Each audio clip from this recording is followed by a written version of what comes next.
Welcome to Just an Average Fantasy Football Podcast.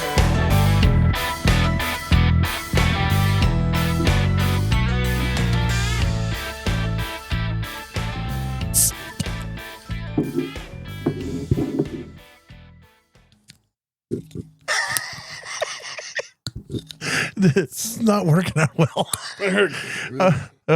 Mine are twist tops. That's probably why I didn't realize twist tops made it where you can't. I should have just twisted it. If I'd have known it was a twist top, I figured it made a better sound when you open it with the bottle opener. It probably would if I knew what I was doing. Well, welcome in to Just an Average Fantasy Football Podcast. I'm your host, Daniel Hayes, with Matt Baker. That's me. We were drinking bottled beer this evening, and we were trying to get the sound in. His was so much better because he's drinking Corona, and then I'm drinking Michelob Ultra Lime Cactus. I don't want to hear it. I'm fat. I'm just trying to drink beer and not also gain 112 pounds. And also not trying to drink beer. Anyway, apparently the twist tops don't open as well with a bottle opener, or he didn't know what the fuck he was doing. Like I said, I'm not saying I'm by any means talented enough to open up a twist top with a bottle opener. There's some talent there that I may be lacking. Well, you can find us at avgffpod.com. I'll post a video there later on how to properly open a bottle twist top with a bottle opener. We'll practice a little bit, try to figure that out. Anyway, go check us out. What? Oh, it works now? The pen that I couldn't get to work now works. I mean, there it goes. Good. Now it quit working. It's like a little bit's leaking down there just to work a little bit. One of those days. It's like, we got this, we got him. All right, let's handle some news.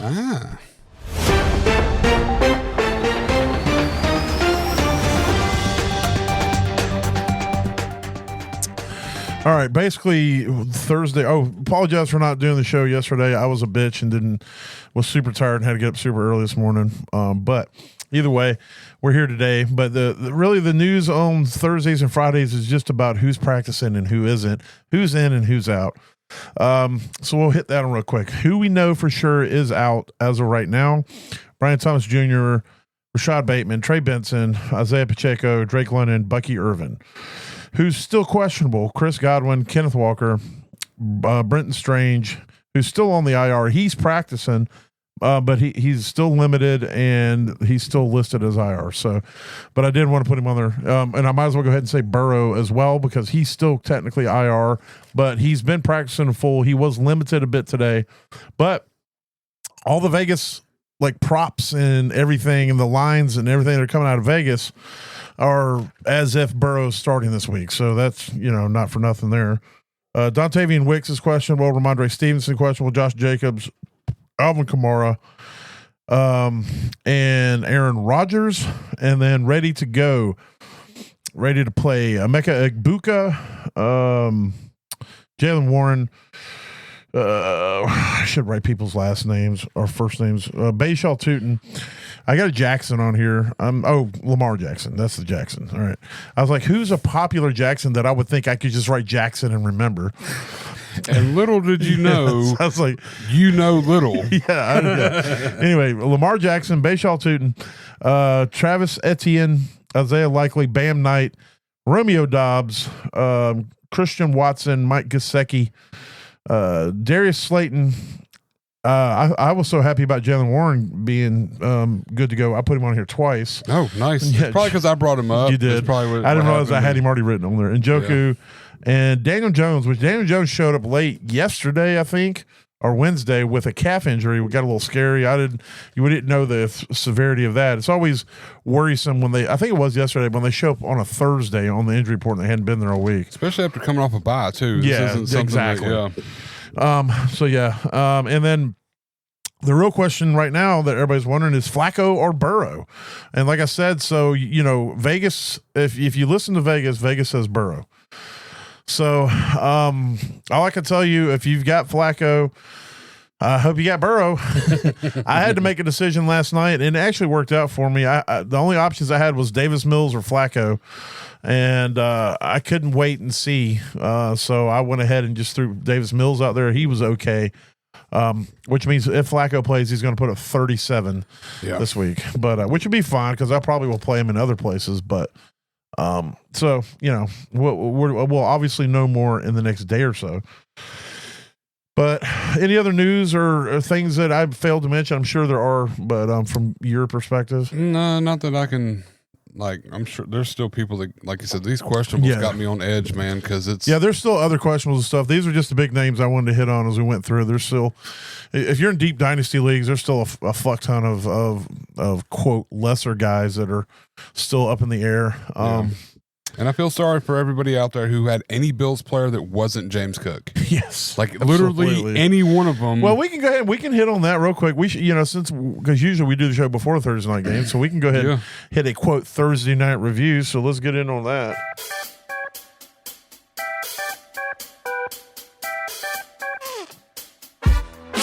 That's what happens when you drink from a bottle. You get fart noises.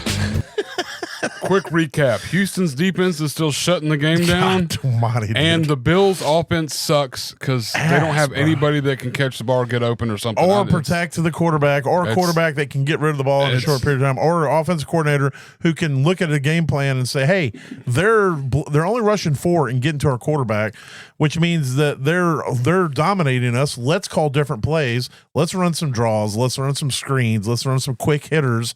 Let's try to soften them up. Nah, let's keep going downfield playing hero ball and making him hold the ball for 4 fucking seconds. And 2 of the 4 are getting to the quarterback. It's not like just one of them's getting through it. Right. It's so crazy. And I will admit, when you can get pressure with like that with 4, that means it's like you have extra players out there because you don't have to blitz, and so you can drop people in these zones, and which they were using a spy too. If you saw anytime Josh Allen tried to move, there was a linebacker who was right in his grill piece. So 8 sacks they got on Josh Allen. Which is half as many as your mom had last night. That's I don't know. It was Thursday night, and she's pretty busy then, so. I feel guilty every time I make a mom because his mom is a very nice lady. She's nice. She's good with sex. Does not deserve any of my terrible jokes. But 8 sacks, which you would not think would be something that Josh Allen would suffer. He was so pissed off and frustrated. And I think it was getting to his head just in general. Absolutely. He couldn't get anything done, and it just and they still had a chance to drive down and take the lead at the end. So it's like I don't know what it felt to me like Buffalo was pressing the whole game. They're like, we should be, it's like they have a mindset they should be up by 30. They should they should be so much better than these people. Right. Slow down. Quit trying to. Every pass doesn't have to be 15 yards downfield. Yeah. Every pass play, and utilize your running back. I mean, James Cook was pretty decent in the first half. He broke that long run. I mean, they would shut him down a couple runs, but then he'd break one for 8 or 9 yards. But it's like 45. But it's like they said, "Fuck it, we're not running the ball anymore." They played like they were down by 2 scores the whole game. Yeah, it was just stupid. It was dumb ball to watch. I mean, it was the game finished 23-19 or something, which is way closer than it actually was. Felt like, because I mean, Ray Davis got that punt return or the kickoff return for a touchdown, which that's 7 points the Bills should have had. Right. I mean, realistically, so you take that away, all of a sudden it's 12-23. The game sounds like ass. You know what I mean? But they were playing like they never got that kickoff return touchdown. Yeah. They were like, to them it never happened. They still think they lost by 2 touchdowns. Yep. And they were pressing the whole game, and it's like even at the end he had 2 minutes, and they were like trying to take. They took a couple short things, got a first down, and then they were trying to do these big chunk plays. He ended up getting sacked. It was like 4th and 28. They ended up getting that on an awesome freaking hook and ladder. That was a pretty sweet play. It was like very rarely have I seen a hook and ladder operate that smooth, but like 43 yards I think they got on that one play. That was pretty awesome. And Tennessee, they played a soft defense on that because they were like, we'll just guard the sticks. Texas. But Texas. Tennessee, like if Tennessee beat them like that'd be way worse. Oh, I might quit watching football. But they were playing a soft defense, they were kind of playing the sticks, and then they ran that hook and ladder. But so we're like, okay, we got some juice now, and then it's like, nah. It's pretty sweet. That was 4th and 27, I think it was. That play 27, was. 28. But and then the freaking Josh, he got tackled that one time, and I thought he was done for the season. He's kicking his legs, and you're like, oh my god, was this? And then all of a sudden, he's up like normal. Yeah, like nothing's happening. Kind of fucking superior healing ability or drugs did he get while he was laying on the ground? Yes. Yes. But yeah, I don't know. I showed you that stat earlier that they haven't won a game in Texas. Not like the state of Texas, because I don't know about Dallas, but I haven't won a game against the Texans in Texas. Yeah. Since like 2006. Yeah, it was a long, it's long like time ago. every other time since 2006 they've been clapped. So apparently this is going down there, and it's really been like that for them this season. They play great at home and they play like asshole on the road. Yeah, I mean that's all four of their losses I think are on the road. Yeah, so. yeah, and so it's gonna be interesting to see if they can right the ship, figure out what it is. You know, there's a disconnect I think right now between the play calling and Josh Allen, and they don't have really the talent. To me, they don't have the right wide receiver talent for the play calling, and I think we're also realizing how big of a important piece Kincaid is to this offense. Yeah, you know, they don't have anybody that's doing what Kincaid was doing for them, and you know, Khalil Shakir, he had a decent game. Well, they were trying to utilize. He had 8 him. catches for 101 yards. Yeah, like on 10 targets. So he had a good game, but he's not an explosive receiver. It's not. He's like Team U Amon-Ra St. Brown, which, you know, he doesn't have any real explosiveness. Yeah, they have no explosiveness of receiver, and they're trying to play like they got it. You know. Yeah. I don't know. It was ugly. I mean, it was a lot of it was beautiful if you love defensive games, and what the Texans did to the Bills. Oh, if you're a was Texans, phenomenal, man. That was Will Anderson and that guy is a fucking animal. And the other one on the other side, it starts with H. I know his name too. We were just talking about him earlier today, and you knew his name right off the fucking cuff. I did, bro. because like he used to play for Minnesota. Yeah, and he was I a know. monster at Minnesota too. I'm almost certain it starts with H. Can you think of what it is? No, my brain is stuck on the word. Danielle Hunter. I was thinking Hunter. It's Hunter. I was thinking Hunter. It's Danielle Hunter. Yeah. I was right. Yes. I kept thinking it's not Hunter. I was telling myself it's not Hunter. These two guys, they're a match made, man. They were. I mean, it was insane. And then they had another linebacker that was with them that got one of the other sacks that was just. He was a big dude, but he was so quick, man. Like watching him. You talking about Shazier? No, it was Shakir or whatever.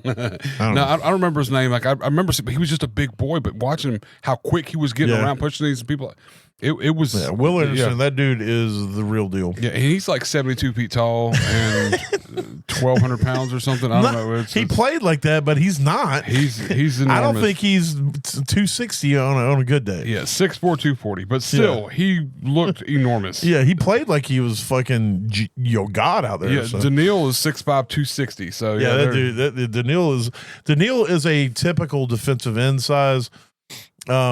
You know, Anderson is a typical, you know, like middle linebacker size that plays defensive end. Yeah. But he's like a Micah Parsons type, you know. He's just crazy out there, man. It was a great defensive game. Yes. It was if you're not a Bills fan, it was a cool game to watch. Yeah, and if you're a Texans fan, it was a great game. It was an amazing game to watch. Exactly. All right, well, let's move out of that into our smashes of the week. Let's see what's nope, that's probably accurate if we're anything like last week. That's probably super accurate. All right, I want to kick it off with my quarterback smash of the week. It is Jacoby Brissett versus the Jags.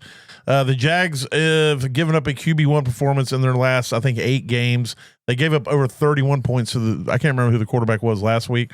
So Jacoby Brissett has been on a heater. He's been a QB1 every week that he has started for Arizona, and I don't see him stopping anytime soon against Jacksonville.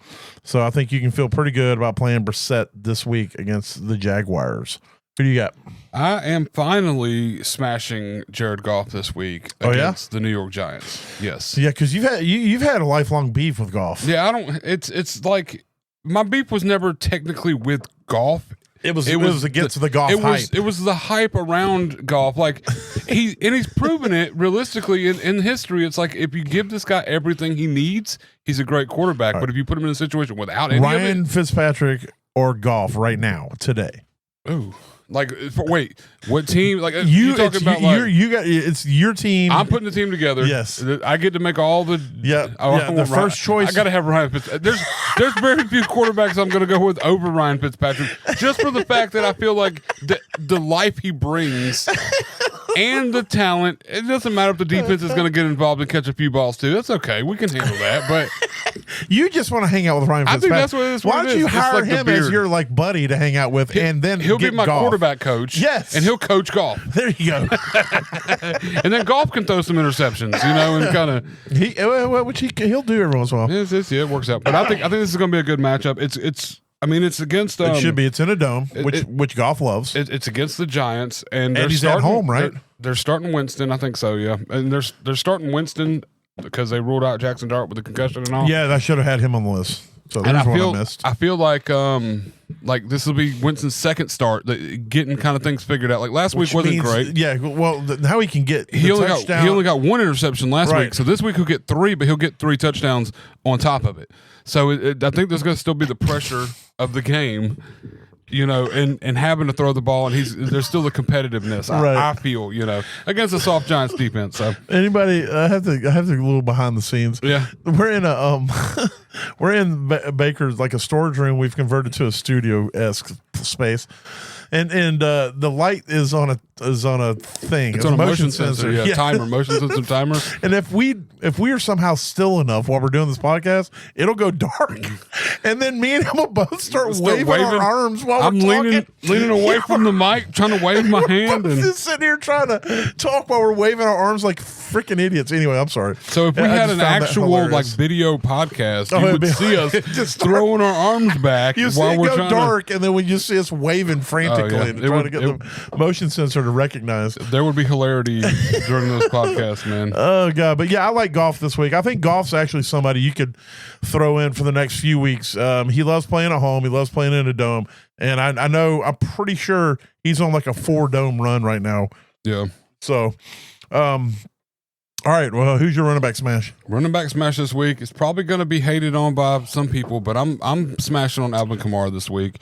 He's had a down year, but I think the change in quarterback last week they played, not last week they were on a bye, but the week before. Right. The change in quarterback kind of reinvigorated a little bit of the offense. Like he's not an amazing quarterback, but Alvin Kamara was used a lot more in the passing game, which he hadn't been used a lot of in this season, really. Oh, yeah. He was utilized a lot more. He had the most scrimmage yards in that game he's had all season in a single game. And they're playing against the Falcons, who they're like 28th against the run. They're pretty soft against the run. So I think Alvin Kamara can come out here and have a really good week. And by smashing, it's like I don't want to go with these big guys that got easy matchups, but I think this is going to be a good matchup for him. And everybody's going to be like, oh, I'm finally glad that I've rode the Kamara this long this season. Now we're getting close to playoffs. He's giving me some bigger weeks. I think it's going to be the only thing I don't know. You when we were doing our talking before and you said it, I was kind of a negative. I don't hate it. I do think it's a good matchup. I do think Kamara still has juice in the tank. I worry about him being questionable, and I just worry about it being a divisional game. And I've had Kamara this year, so it's like the thought of the upset. Like I think he's on my bench now, and the thought of playing Kamara is just like I don't want to do it. Yeah, which means he'll probably go off on my bench. It's one of those. It's semi gut, but it's a good matchup, and he's been questionable realistically all season. Like and then he gets out there and plays like he's not questionable. Like he doesn't look slow and injured. It's just their offense is buns, and it's been a tough. But like I said, in our home league, I'm having to play his quarterback this week. So that's that's tough. The worst. Yeah, that's Marietta's on a bye, and I got Daniels on on my IR. Oh yeah, so that's and Tyler Shuck was. I feel Stu. I feel bad. I have to admit, I'm a bad fan. I could have had Shuck, or I could have had Bryce. And I went Shuck. Bryce has the quote better matchup, but he's on the road, which Bryce has sucked on the road. Yeah. And I went and looked, since Tyler Shuck has been in here, the worst game he's put up is like a 12 or 13 point game. Yeah. So it's like Bryce can give me like a 5-point game. He's done that multiple times this season. And I'm just like, I love what he did against Atlanta last week. And don't get me wrong, in some places I'm having to play Bryce, but in our home league where like that's the league we all want to win the most, I had to the waiver wire was very I didn't prepare well.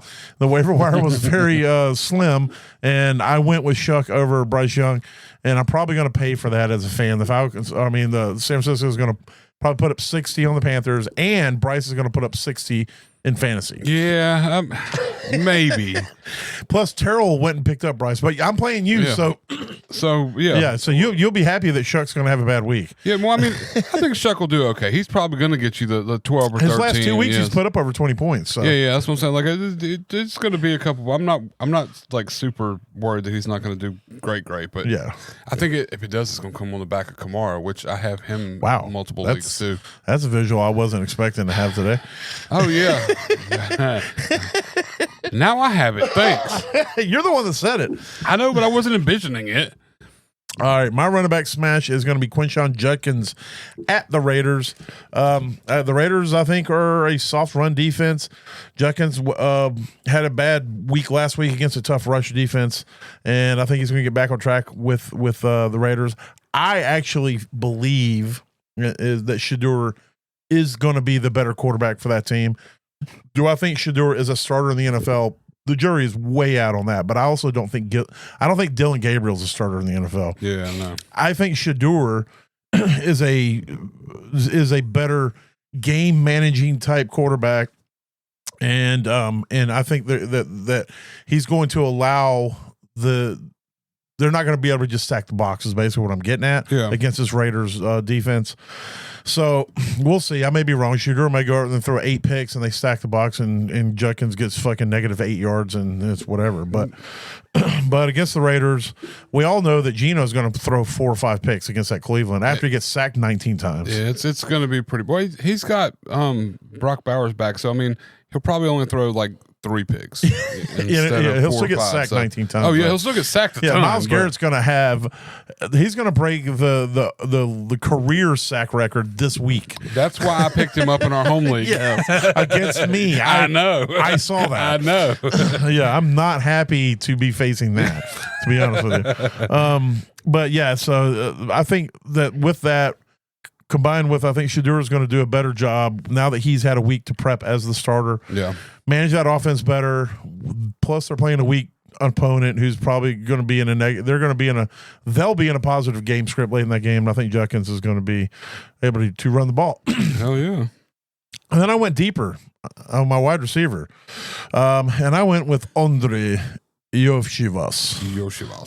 Iosivas with the Bengals versus New England with I guess we should have put that in the news, but with Jamar Chase spitting his way to a 1 week suspension, even regardless of who's back, whether it's Burrow or Joe, I think Iosivas will have a good week against New England. New England's defense is fairly tough, but I think the Bengals offense is good enough. T. Higgins on one side, they're going to have to respect him. He's going to be the dude, and it's going to open up for Iosivas, who's going to be the number 2 receiver this week.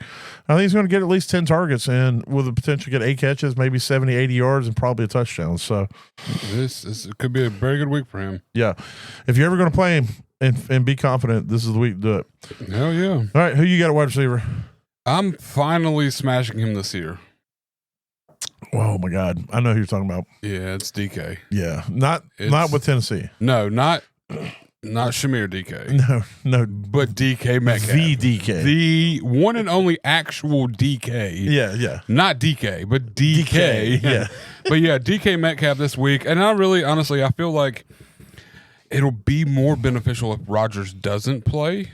Because I think they're going to rely on the talent. They're going to throw it. They're going to probably force DK Metcalf 15 passes, where Aaron Rodgers thinks he understands everything that's going on. Well, he has a noodle fucking arm. And it's like, if DK's not running 5-yard slants, he's not going to get the fucking ball. Exactly. So there's a reason he's throwing the tight ends. All these tight ends eat every game. So I'm hoping Rodgers doesn't play. But even if he does, this is a soft game. I mean, they're playing against the Bears, and who can score points and just let the other team score points. So, I mean, this could be a Rodgers get right week where he puts up 400 yards with a broken wrist so that he can say he did it. Or if they start, Kenny Pickett is his backup, I think. Is it Pickett? It's Rudolph. Oh, Mason Rudolph, yeah. And if Mason Rudolph goes out there, he's just going to throw nothing but to DK and a couple of the, to the Bears. There. So, the Bears, they're going to get 3 or 4. Yes. But I just think it's going to be finally a good week. I guess I could have twisted. That wasn't bad. I had that. A little bit. I heard it. And it was way better than what I did with this bottle opener over here. And then finish it out. My tight end this week, other side of the team, other side of the ball, Colston Loveland for the Bears. The Bears. Bears. Like Cole Kmet, he got 5 for 5 last week. Colston Loveland was 4 for 4. They're both like this good tight end, but I think this week Colston's going to end up with a touchdown. It's against the Steelers. They're soft as shit against soft as baby shit against tight ends and stuff. So is that the saying, or is it smooth as baby shit? Oh, that's not how it goes. Yeah, I wouldn't refer to anything smooth as baby shit. It's smooth as the baby's bottom. But soft as baby shit. We're getting some dangerous territory now. But yeah, no, I think Colston Loveland goes out there and has a bang up game. I think I had him in a smash a few weeks back, and it was like a breakout, surprisingly weirdo decided that was. Never mind. Let's just move on. Yeah, I don't know. I'm not here to debate it. I'm just telling you what I heard. No, you're right. That's the saying. I'm just like, what weirdo was like, this is the one to go with. This is like Colston Loveland. Colston Loveland's my tight end smash of the week this week. So I like it. I got Hunter Henry at Cincinnati. Cincinnati is on pace to break all records on the amount of fantasy points they give up to tight ends. That makes sense. So it's always a good bet if you have any sort of pass catching tight end that gets any sort of opportunity to play them against Cincinnati. So get your Hunter Henrys in your lineup and thank me later. Yes, do it. All right, we're gonna roll out of that to buses, ballers.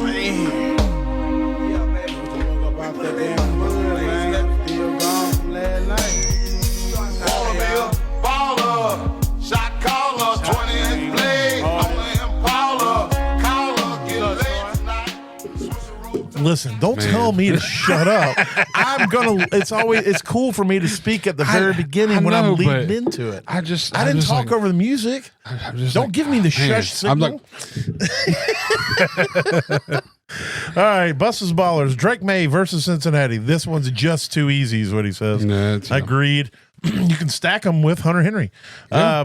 Travis Etienne versus Arizona, or possibly Tootin, depending on which back is healthy. One of these guys will have a huge week. There's a possibility both of them have a good week. They could, yeah. Devonta Smith versus Dallas. Don't worry about the impotent Raiders offense doing nothing against Dallas defense. This should be a get-right game for the Eagles. So basically saying, don't look at what last week and think Dallas is good now. It's the Raiders were garbage. Yeah. And this should be a get-right game for the Eagles offense. I like it. And then he said Noah Fant versus New England. This should be a huge offensive game, possibly a shootout. New England's softest spot on defense is against tight end, which is true. That's just why Noah Fant was my streamer of the week. But I should add, we've mentioned that Gesicki look like he's going to be back. So depending on how that goes, I don't know. I like Noah Fant a lot. I think he's a better receiving tight end than Gesicki, but it's a little dicey. So he's definitely a better blocking tight end than Gesicki. I'm a better blocking tight end than Gesicki is. And then he said, bonus, regardless of how much these two guys on the show hate this player. Which one is it? Jameis Winston?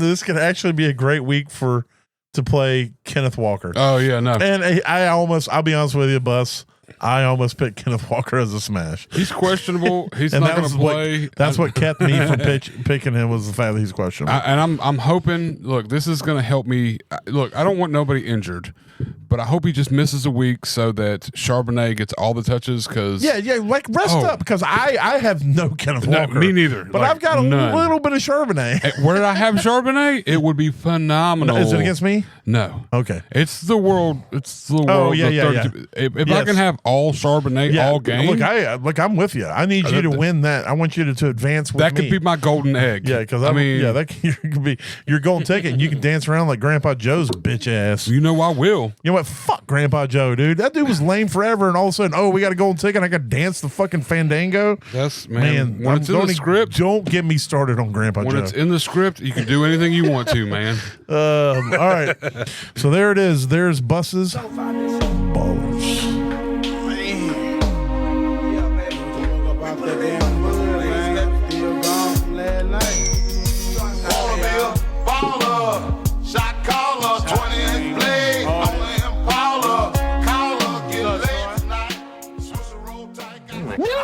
Now it's time for Daniel's Don'ts. No! God, please, no! No! No! No! All right. Don't play any Titans running backs versus Seattle. Wait, Titans have running backs? Yeah, Tony Pollard or Tajay Spears. Tajay Spears. I'm telling you. Against Seattle? Yeah. Seattle is like 10th against running backs in fantasy, but here's the thing. That's when they play good running backs. They're 10th. When they're going to play the Titans running backs, they're going to be like the second best for this week. There's no good running back on Titans. There's no good offensive player on the Titans. There's nothing good on this earth with the Titans right now. Avoid them like the plague. But I get it. There's people who late drafted Tony Pollard late. They were holding on to Tajay Spears all season on the IR. They've been waiting to get these people in their lineups. And it's like, I promise you're going to be better off playing Tyler Algier. You'll be better off playing some of these back. I play Bayshaw Tootin. I would absolutely, if you can get Sean Tucker into a lineup over either one of these guys, for the love of God, do it. Any of these deeper, I can't imagine you're throwing Pollard or Spears into your main running back. If you're that, then you're already toast for the season. I don't want to hear about it. So but if you're playing them in a flex, I mean, there's he's in my Yoshi Voss, there's Michael Wilson. There's so. Oh no, he is my main running back in you against you and Hooligans. So. Oh my God, Tajay Spears. Well, that's good news to hear after the bad news I heard earlier about the I can't remember who you had that I was Myles Garrett. Yeah. Myles Garrett, yeah. So that's better news. That'll balance it out. So yeah, don't play any Titans running backs versus Seattle. Don't play any Bucks wide receivers not named Igbuka against the Rams. So just Tez Johnson then. Yeah, I would. Yeah. I'm just saying that's the only other one. Well, there's still a chance Chris Johnson plays. I wouldn't play him coming off the injury, first week off the injury. Tez Johnson out there. If Tez plays, I will say this. And Sterling Shepard. Yeah, he doesn't exist almost anymore. Said Sharp, but yeah. But if Tez plays, if he doesn't get you a touchdown, you're going to have a bad week. I'm just telling you. Look, I'll give the caveat of an upside play. If you're desperate and you just whatever, maybe he gets you a touchdown. But if he doesn't get you a touchdown, it's going to be a shit week. So I would not even touch a Bucks wide receiver not named Igbuka if I can help it. And then last but not least, don't play any Jets except Brees, and then you're not going to be happy about it. Yeah. And if you're super desperate at tight end, maybe Mason Taylor. But outside of that, I'm not playing any Jets whatsoever that aren't named Brees and maybe Taylor. So there it is. There's my don'ts for the week. The Titans running backs, the Bucks wide receivers not named Igbuka, and all Jets not named Brees or Mason Taylor. No, God! No, God, please, no! No! No! No! That's what I say every time I look at Tony Pollard in one of my dynasty teams.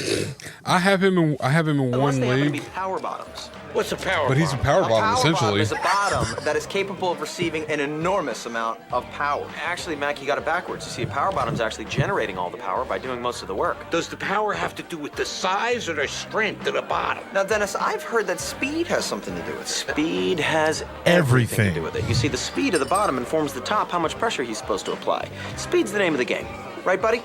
Right, buddy? Yeah. Well, speaking of speed being the name of the game, and we talked about him earlier. Well, we didn't talk about him. We talked about his team earlier. They got a pretty good matchup, and this is hinging on the injury that Alvin Kamara could not have, or even still not. Devin Neal has been increasingly getting a little more work and getting worked in. And as a Baker's Bottoms, I'm looking at these percentages. We're getting late in the season. Between injuries and buys and everybody holding cuffs, and it's a desperate despair of a wasteland out there. So Devin Neal versus Atlanta this week, owned in 4% of leagues. If you have Kamara, if you're desperate, that's a really good fucking play. There's to cut in on you like I usually do. So first of all, Devin Neal was one of the backs coming out on this draft that we had a lot of hope in. Whatever for, he was very productive in college. Go look at his college production. So he's got that production profile. He's a great pass catching back. The other thing is they're coming out of a bye, so it was. Kendre Miller was the backup. He got hurt. He's on IR, and so Devin Neal, they're playing for the future. So that's something we have to consider. Number one. Number two, Devin Neal they got to find out if he's part of that future. Just they got to find out if Shuck is part of this future. Yep. And I'm not saying Devin Neal's going to come out there and outplay Kamara or be the starter if Kamara's healthy. I will say that you could probably get some valuable fucking minutes out of Neal. I didn't even think of Devin Neal. This is blowing my mind that I'm this far off the reservation without remembering that Neal is now the backup there, and they're coming out of a bye, which is when most time you get rookies. You start really inserting them into your offense. Especially when they're so far behind this season that it doesn't really typically, it doesn't matter what's going on. Soft run defense. And I love divisional matchup. Dude. So, I mean, I'm like, he's been getting a little bit of play, playing 30, 40% of the snaps. He's getting 4 or 5 carries a week, 2, 3 targets. It's like, this can easily come out to where he gets 5 targets instead of 3, and he gets 6, 7, 8 carries instead of 3, and all of a sudden he's put up 10, 12 points instead of 3, 4, 5 points. Oh yeah. So, he could easily walk out of there with a touchdown. Just to give you a reference of what I'm talking about, his last every year in college, 707 rushing yards, 1,090 rushing yards, 1,280 rushing yards, 1,266 rushing yards. He's averaged almost 6 yards a carry for his career. He had 183 yards receiving his sophomore year, 217, 254, which is decent in college. He played for Kansas, so you never really heard about him.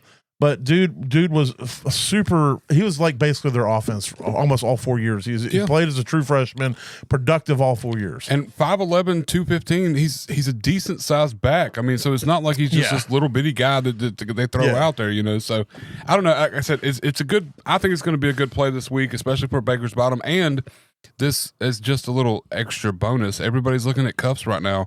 I don't know why nobody's at least shooting this shot. I was about to say, you getting into playoff form next right week, now. There's a chance next week Devin Neal is a top waiver wire grab. That's what I'm saying. If you can get him now, if you can get him right now off your waivers before the everybody realizes this dude exists this dude has juice. Yeah, you could be looking at potential game winning, especially if Kamara does, God forbid, have an injury or they start just moving away from him because he is getting aged and they're this trying to. This might be my favorite Baker's Bottom you've ever had. All right, well, let's ruin it because now with wide receiver Van Jefferson for the Titans. This is my second favorite versus Seattle. I like this. If there's ever been a Van Jefferson season, it's now. It's right this second. Right now, his increased play for offense that is dwindling, to say the least. And I mean, he's playing over 80% of the snaps every week. He's gotten 7, 8, 4, 4 targets the last 4 weeks. After the bye, he got 7 targets.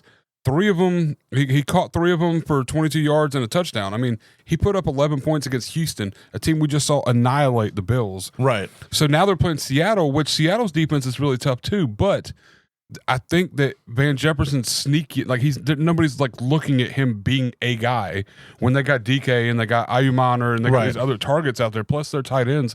I think Van Jefferson's a sneaky kind of guy that's just he could go out there. He can get 7 targets this game, 5 catches for 60 yards and a touchdown. You're like, holy shit!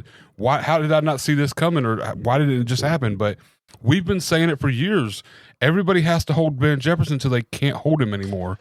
And now's the time to pick him back up again. Or trade him to me or Matt. Yeah, we'll take him. And then we'll just trade him back and forth to each other. But and every deal we make. But he's owning every deal we make. He's owning 0% of leagues. And this guy is another one that I'm like looking at as we get later into this, playoff run, or you can. These are people that could potentially put you up points on these bye weeks and stuff like this at the end of this. So you're not going to believe this. Devin Neal is available in almost every league you're in. In a dynasty I'm in. What? Yeah.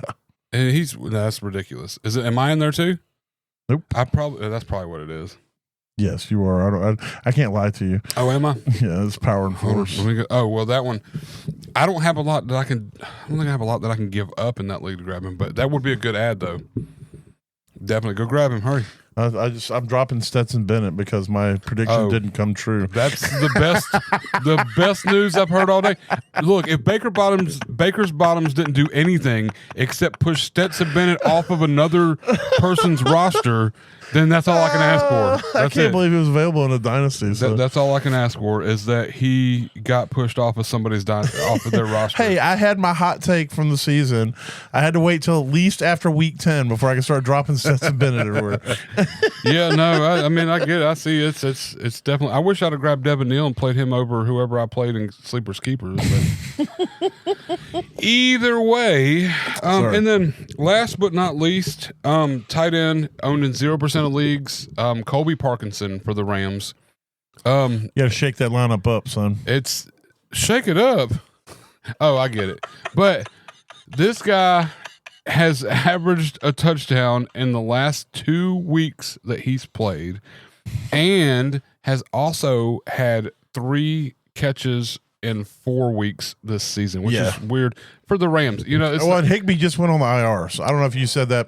I haven't, but I mean, it's like this team is so vast. If it's not Puka and Devontae Adams, then everybody else gets 1 or 2 catches. You know what I mean? There's nobody else that like gets 7 targets. But maybe now, because Higbee would get a couple and Parkinson would get a couple, and now those could go to him. So. And they're playing Tampa Bay. This is going to be, in my opinion, my expert opinion, this is going to be a shootout. It's going to be a 25-32, and the Rams are going to win. But it's going to be the touchdowns, and Colby Parkinson's gotten one. Like I said, last 2 weeks he's ended up with one. He could easily get one this week.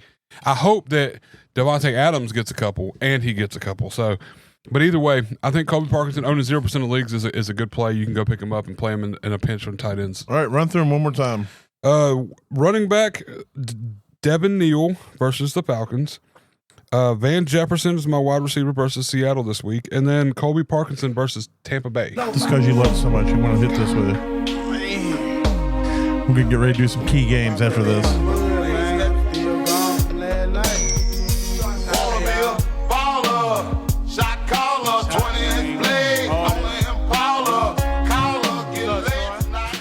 We're going to just be a podcast that's going to be the song for every transition. Anytime we transition something, it's just going to be playing I got 5 on it on here. Yeah. I'm just going to put all the oldie, the stuff. It's like, man, we're going to have 97 segments every show just because we want to keep transitioning. Just to keep transitioning everything through. All right, let's hit on some key games for the week. Let's see. Let's kick it off with the 6-4 Steelers are at the 7-3 Bears. I think this is maybe a matchup with the record we didn't expect, especially on the Bears side, them being 7-3. Right now, Aaron Rodgers is slated to play. He's still listed as questionable.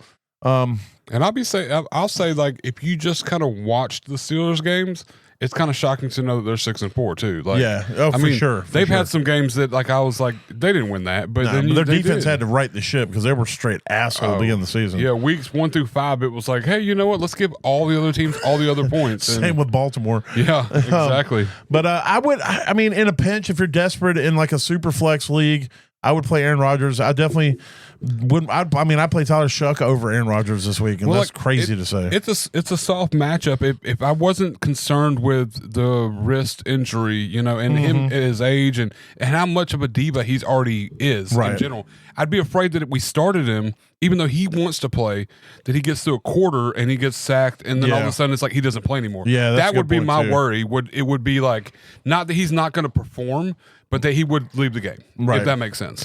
Jaylen Warren's definitely a play. I think Kenneth Gainwell's a play, and if you got as a flex player, deep flex for sure. Yeah. We already talked about Metcalf because he's your smash, so he's in your lineup. Mash. There's no other wide receivers I really want to fuck with though, because they don't throw to any wide receivers. Yeah, he doesn't. Maybe Calvin Austin. You know, Calvin Austin's, he only had 1 target last week. Before that, he had 7, 6, and 6, but he didn't do a lot with them, is the problem. Yep. He was getting the volume, but he didn't do shit with it. So, you know, desperate, I guess. The real question is what fucking tight end do you play? I'm telling you, I want to go back. I want to go back to week 1 and look at the projections for each of the 3 tight ends, and then compare every week to week to week to week to week. Because right now, 7.1, 6.4, 6.3 are there 3 projections per sleeper for 3 tight ends. There's not another team in this league that has 2 tight ends that are projected that close. Well, here's what we're going to do. So, let alone all 3. Pat Freiermuth for this season has 29 targets. He's caught 23 of them. Jonnu Smith for this season has had 38 targets. 26. He's caught 26 of them. And Darnell Washington this season has had 26 targets. He's caught 18 of them. So they're all the same player. Yeah. So Washington scored 37.9 fantasy points for the season. Jonnu Smith has scored 42.3 fantasy points for the season. And Pat Freiermuth has scored 57.4 fantasy points for the season. So right now, Freiermuth is leading by 2 touchdowns. Yeah.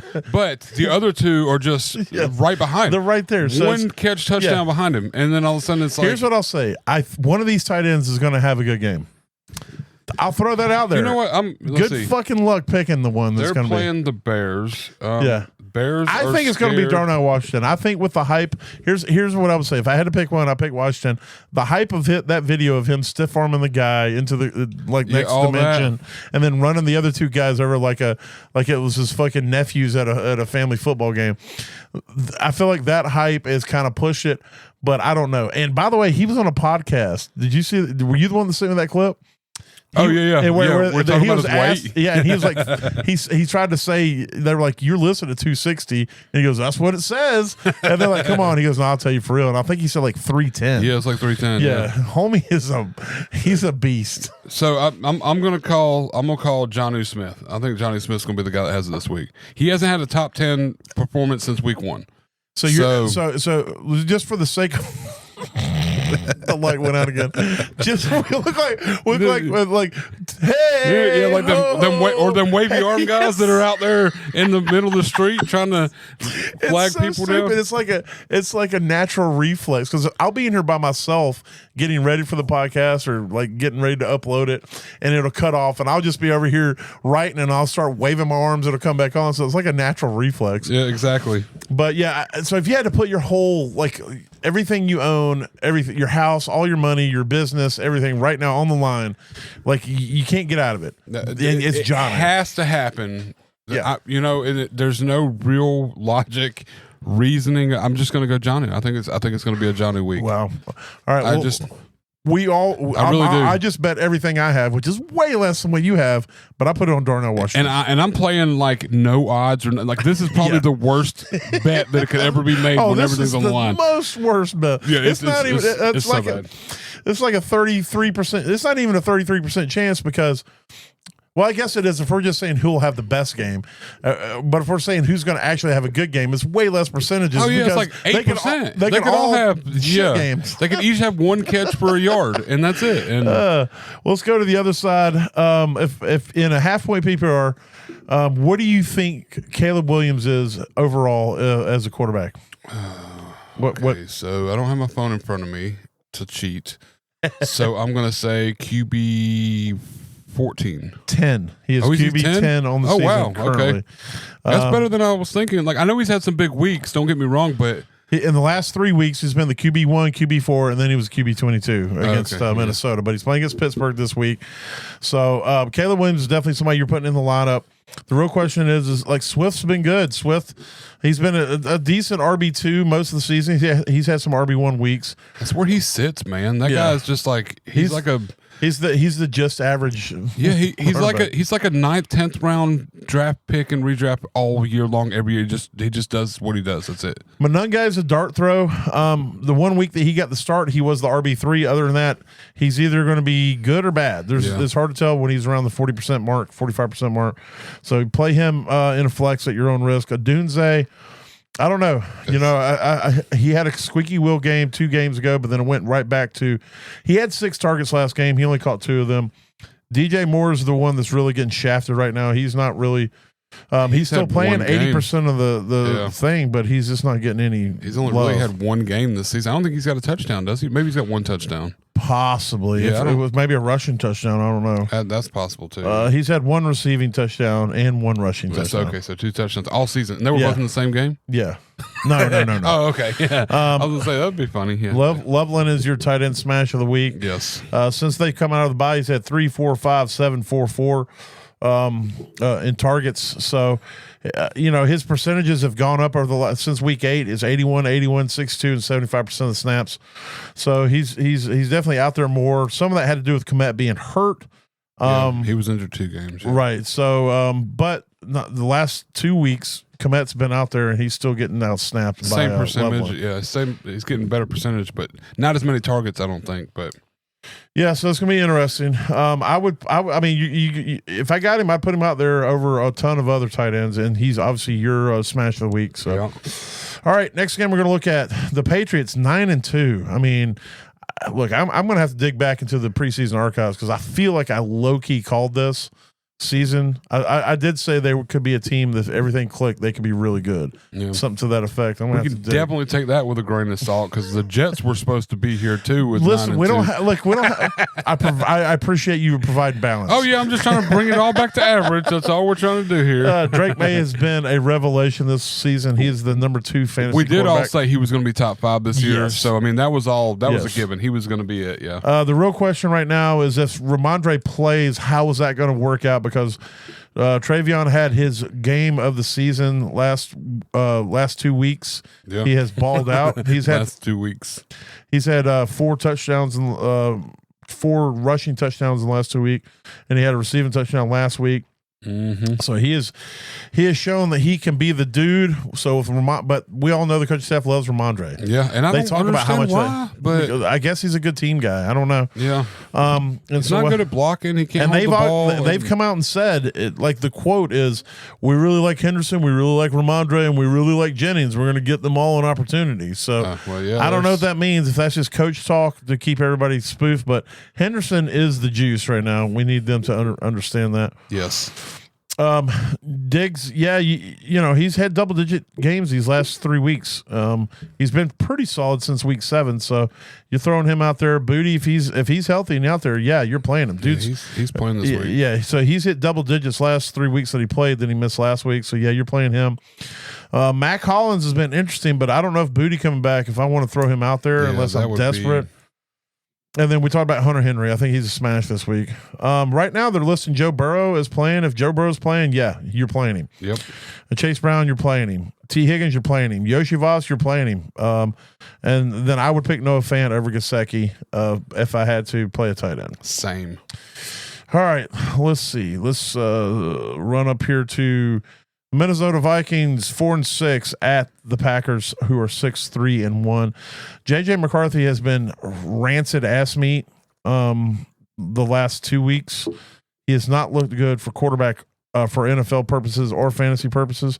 Did you know that he had? This is so stupid.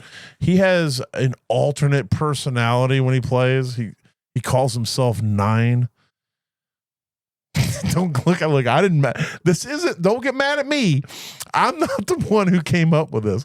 But he like meditates and transforms into 9 when he plays football. That's so much worse than I ever thought about him. Man, it really. I'll be honest with you. It made me think so much less of him too. I'm over here like, you know, come on JJ, and like in my head like. And now I just decided I might drop him everywhere. I'm in the same boat. I'm going to nickname him. You notice I just dropped him in the. That's who I'm playing. Shuck over JJ this week. I had JJ. I dropped JJ to pick up Tyler Shuck. So I when I heard that, dude, it does it like it's. I don't even know how to register that. It's so immature. It's to me. This is just me. It's one of two things. One, it's a mental illness. Yeah. 2, it's just stupid immaturity where I'm trying to be so cool that I create this alternate personality. It's where I'm a badass and I'm a warlock and I cast spells on everybody. Is it the number 9 or is it the word 9? His number is 9. So he becomes his number. Well, it's a whole alternate person. It's so stupid. That's the worst. But I'm going to nickname him everywhere. Yes, I know. Now. I see that. It's so dumb. So yeah. So therefore, I'm not playing him for that. For those reasons. That's the he can fuck off. I can't do that anymore. But he will be nicknamed everywhere. In my leagues where I have him, he will be nicknamed 9 now. Aaron Jones has been pretty decent. He hasn't lit up the scoreboard, but he hasn't killed you since he's been basically starting. He's played basically the last 2 weeks. He's basically averaged 70% of the snaps.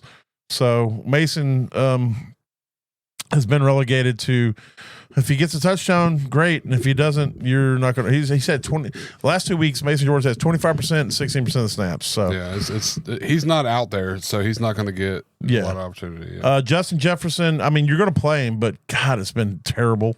It's because of 9. Yeah, apparently it is 100% because of 9. Jordan Addison, you're going to play him, but you're not going to like it. Another one against 9. I'm not playing Hawkinson any fucking where, and if I can help it. That's been. been depressing for me this year. Jordan Love, yeah, I don't know about Jordan Love. He had week against Carolina, he put up 9. Against Philadelphia, put up just under 8. And then last week he put up 17, over 17. So I don't know what he's going to do against Minnesota this week. I don't know. Jordan Love's pissed me off. So it's just kind of one of those things where I just don't want shit to do with him. He's another one that doesn't have a lot. They've kind of had some injuries with losing Jordan Reed early and whoever the other one was, and then having to move, their defensive back that was a wide receiver back to wide receiver again. I mean, there's a lot of offensive, and I watched troubles. the video. I will say there's a couple guys on TikTok that they break down film really good. Yeah. And one of them broke down. He's like, look, I want to tell you, Jordan Love's not the problem here. And Jordan Love made some like crisp ass throws that just were blatantly dropped. Just dropped straight. Yeah, because he doesn't have.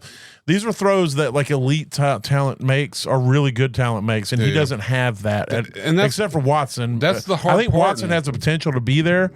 He's just coming back too, though. Like, I mean, and he's been okay since he got back, but I don't know. Against Minnesota, it's tough. They're really tough against quarterbacks. So play at your own risk. Josh Jacobs, he's in if he's healthy, or if he's healthy to play. If not, I'm playing Emmanuel Wilson. Green Bay's tough. So I'm not expecting Emmanuel Wilson to go out there and put up fucking 25 fantasy points against them. But he could. Yeah. I mean, not saying that Green Bay would, or not Green Bay, but Minnesota would allow it, but just saying that if Emmanuel Wilson gets the start, he's going to have enough volume to where he can get. I mean, he had a good. Nine's going to throw at least 4 picks. They're going to be in a negative game script in the second half when they're getting clapped by 2 scores. So it'll be a run. It'll be a run the ball. If I had to play a wide receiver, the only 2 I'm even remotely considering, I'm playing Watson hands down. Yeah. And then Dobbs will be the only ones I consider. Watson, he caught 4 passes last week for 2 touchdowns. Oh, I was going to say 2 yards. That'd be hella. He could goose you. He could give you a shit week, but he could also do what he did last week. Dobbs seems to be the target hog for the most part. So yeah, those are the only 2 I'm willing to play. Golden has not been worth a hot fart. It's been bad this year. And then I'm not touching the Musgrave at the tight end, not at all. So there's that. Let's see. Let's hit the Colts. 8-2 at the Chiefs 5-5. Right now in the AFC, if the playoffs start today, guess what? The Chiefs don't make it. Yay! So let's see. Daniel Jones. Maybe, the Indianapolis is coming off the bye. So this is gonna be a real test for them. I'm still playing Daniel Jones. Kansas City's tough. Yeah. But we saw that Daniel Jones can still fuck you over. So be careful. Be wary. Yes, definitely be hesitant, or not hesitant on playing him, but just don't temper your expectations. We'll put it that way. I play him over 9. I don't know if I play him over Love. It's kind of a toss. I do a coin flip between him and Love. I like Love this week, even though it's against Minnesota, but I think it's one of those where like things get worked out a little bit. Yeah. I mean, there's still, like I said, Christian Watson's only been back 3 weeks. Yeah, and they're still working that kind of stuff out. So I think it could play off. But you're playing Jonathan Taylor. Dude is an absolute animal. Michael Pittman's the one that scares me. Just because of this matchup. He is wide receiver 11 though, so you're playing him. Alec Pierce, I'm willing to throw him out there. He's been getting like 6-7 targets or 5-6 targets. 10, 5, 13, 7, 4 games before the bye. And he was double digits in the 10 target and 13 target and the 7 target game. So that's basically I throw him out there in a pinch. Looking at his breakdown, any game he gets over fucking 6 targets, he's scoring double-digit fantasy points thus far for this season. So far this season, and a half point. And then you got to worry about what happens with Downs. I mean, it's almost like the uptick with Pierce has kind of been a downtick with Downs. It has totally. He had 9 targets 2 weeks before they went in, and JJ McCarthy was super happy about that. He's like, "That's my number." Anyway, I'm sorry. Is that me? Is that me? Is he me? Is he me? You're playing Warren. Dude has been the best rookie tight end. He is currently the number 3 tight end on the season. So enough said there. Yeah, you're playing Pat Mahomes against the Colts. The Colts are they're a plus matchup because they generally score so much they force you to keep scoring too. Yeah, Kareem Hunt, you're throwing him out there. I'm not touching any of the running backs. Rashee Rice, absolutely, but Xavier Worthy, man, I don't want he's getting the work. He said 7, 7, and 5 in his last 3 games targets, but he hasn't done jack shit with it. He's got the snap percentages, he's got the target share in the last 3 weeks, and he's still ass. I feel like Hollywood's in close proximity. He's like 4 and 5 for the game and not doing anything with it. Like he's had 4 targets in each of the last 2 games, and he's actually points wise he's done better than Worthy. Oh, has he? Yeah, Worthy in a half point PPR has broke 5 points in the last 2 games. Okay. Hollywood in the last 2 games has scored 8 and 6. So yeah. I mean, it's definitely probably an upside play to play Hollywood, but it's I mean, but it's basically if you're playing either one of them, go get Yoshivas. Yeah, go grab somebody else off waivers in a flex spot or something. Yeah, take a wild guess. Where do you think Travis Kelce is overall tight end in a half point PPR for the season? 14. He is the number 2 tight end currently. No in fantasy. shit, really? Yep.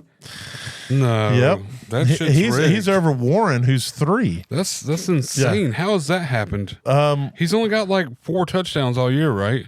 He's got 4 touchdowns, but he's had 50 receptions for 631 yards. That's insane numbers. I don't think that's true. That's inflated. So, well, I knew he was doing good because I've had him. Yeah, I don't have him anywhere, so it's more I have him in way too many places. Yeah. So, in a couple places where it's kind of like my last hurrah. Yeah. No, I get that. Like, and not having him makes you blind to, because if it's not big plays, then I don't hear about it. So, like these games where he'll go 4 for 60. And it's like a 10-yard, a 12-yard. I see the 22-yard, but I don't see the rest of it, so I don't really know. But yeah, no, that's crazy. I didn't realize he was tight end 2 on the season. We're going to hit one more game before we hit the primetime games. Primetime, yeah. All right, Philadelphia 8-2 at the Cowboys 4-5-1. Jalen Hurts. I mean, you're putting him out there as Dallas. You're playing Hurts. You're playing Barkley. You're playing Devonta Smith. You're playing AJ Brown. You're playing Dallas Goedert. The problem is not all these guys are going to be. Yeah, you're not going to be happy. Well, I mean, I will say it is Dallas, so maybe if Dallas's offense clicks again, which we've kind of seen like a hesitant back. If Dallas can work their offense out again, yes, it could be everybody viable this week. I mean, Dallas has this potential straight up shootout. It's going to depend on Dallas and what they can do against that Philly defense. Exactly. Dallas is at home, which is good. Yep. You're playing Dak. You're playing Javonte Williams. You're playing Lamb. You're playing Pickens. Yep. You're playing Ferguson. I will say though, since CeeDee Lamb's come back, Ferguson has deflated. He's taking a step back. Yeah, he scored 0, 5.5, and 9.6 in his last 3 games. He had 7 targets and 5 targets in the last 2 games, and he did get a touchdown while he got 9.6 against Vegas. But he is not the tight end 1 that he was there when CeeDee Lamb was out. So, and that's that multiple target share where you got CD, you got Pickens, and this game could prove that, where if the Eagles can score. Because that's another offense you got to hope clicks, even though it is a soft defense. Yeah. We've seen them kind of dwindle a little bit against soft defenses. Had the offenses they played against put up more, they would have had to put up more. But this could be a shootout game, too, as well. Oh, defense can work things out. Dallas, excuse me. A good rule of thumb when it comes to tight ends, if they're not the number 1 or number 2 receiver for their offense, then it's always going to be a crapshoot. I don't care how fucking good they are. And so there very few offenses can consistently support 3 targets in the passing game. Yeah. And so, take that for what it's worth. But all right, let's roll into the primetime game. The first one we're going to talk about real quick is Tampa Bay. They are 6-4 at the Rams, 8-2. I mean, you're playing all the studs in this. You're playing Baker, you're playing Stafford, you're playing I'm playing Sean Tucker. I think Sean Tucker has taken the job from Rashad White until Bucky gets back. In the last 2 weeks, last week he put up 33 fantasy points. He only played 44% of the snaps, but I mean he dominated.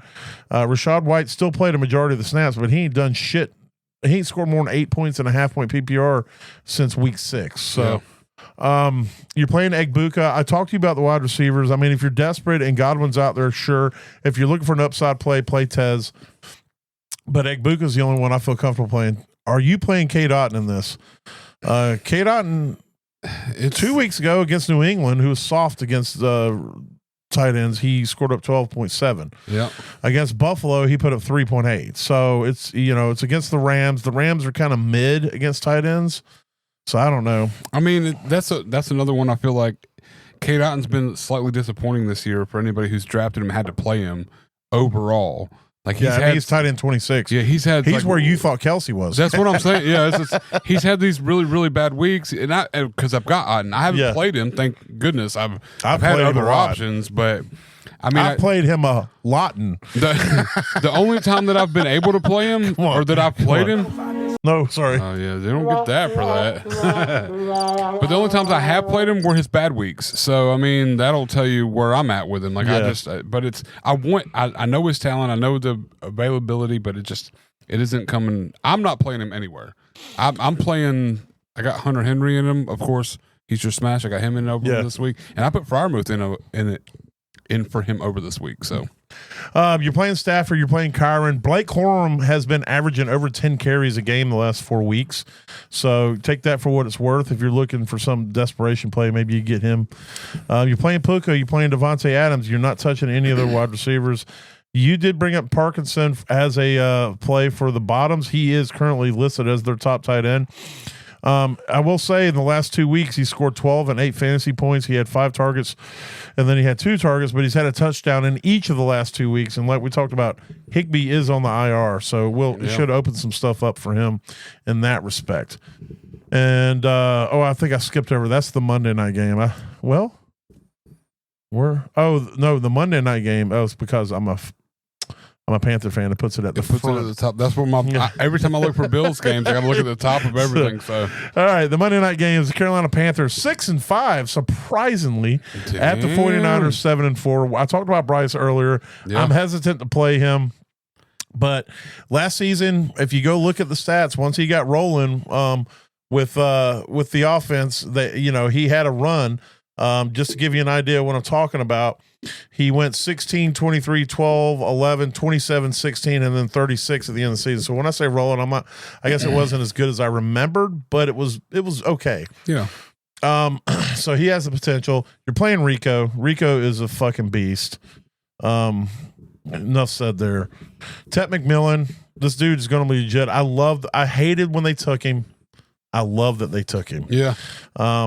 He's just been a revelation for the Panthers at wide receiver. We finally have somebody I feel like we can depend on a wide receiver.